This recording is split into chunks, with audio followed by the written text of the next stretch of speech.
We're going to attempt to talk about the tibia. I feel like I haven't purposefully shown the tibia. I might have, but I don't feel like I have. So the easiest position to access the tibia in and do it meaningfully, so you can have a fibula. It's the fibula I'm talking about. I'm screwing up. Fibula.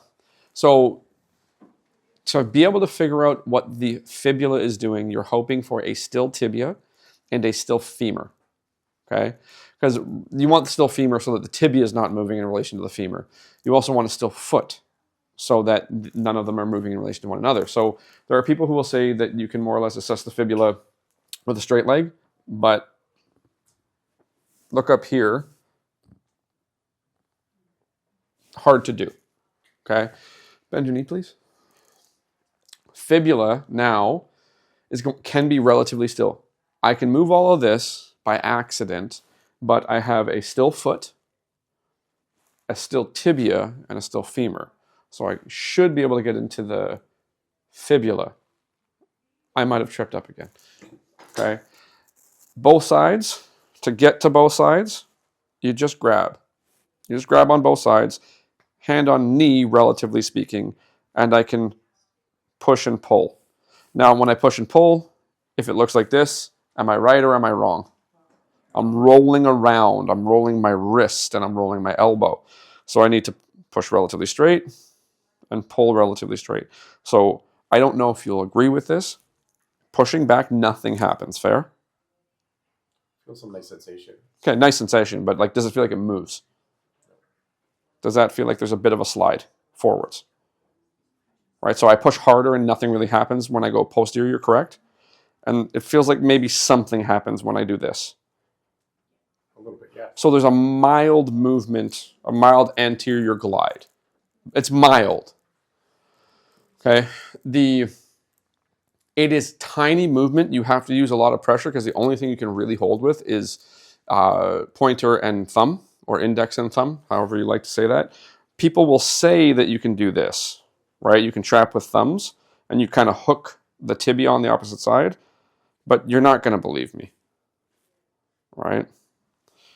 You're not really going to believe me, right? Like there's just other stuff happening. So usually you pinch, you stop everything, and you can get something happening there. As far as treatment's concerned, you can just hold in the direction that you want to go. So let's just say it doesn't go posterior. You push posterior and you hold. You would call that myofascial release, right? Because you're holding, you're waiting. You can wedge. Okay, so for the fibula, specifically the fibular head, you can wedge, right? So what that would look like is I can just put my forearm behind his knee.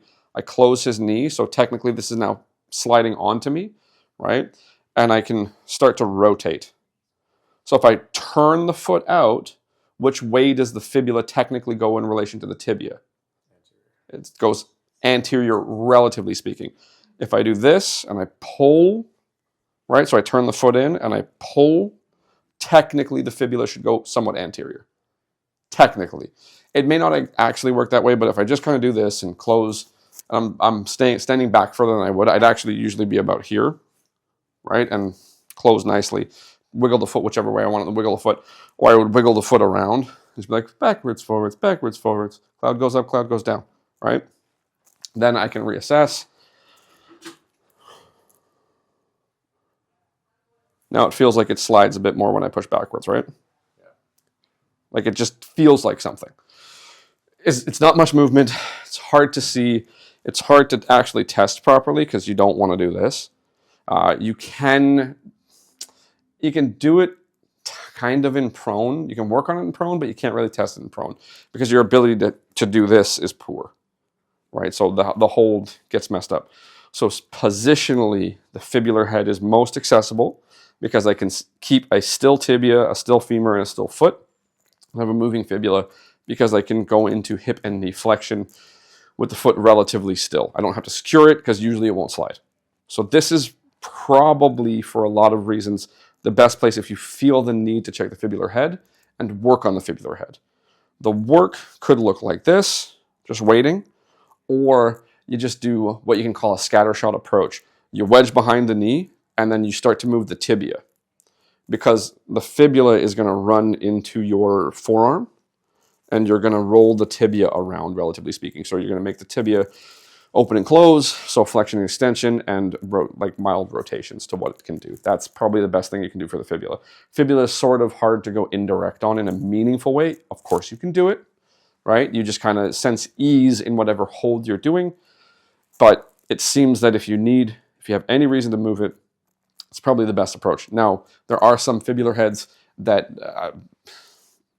they're like circus freaks. They move all over the place. And I don't know why. I have found some that just move absolutely all over the place, and I don't know why. So trying to mobilize them, kind of useless because they're already moving. Yeah. Good. Is there any indication to do superior or inferior lines? I don't know how you would. Right? So, okay, some people can say that you would then do that like the teeter-totter, so you can kind of push down or push up, but do you believe me? No. So superior and inferior are possible in maybe a technical sense, unlikely in a practical sense, right? So in a practical sense, you're most likely to be able to stop the fibula and move the tibia, right? So you have a still fibula moving tibia, most likely. If you wanted to do it short lever, you can have a still tibia moving fibula. The thing that people like to point to is moving the ankle, right? Because you'll feel movement there. Now, if I'm on the fibular head and I do this, am I feeling the movement of the fibular head, or am I feeling a bunch of extraneous movement, including muscles?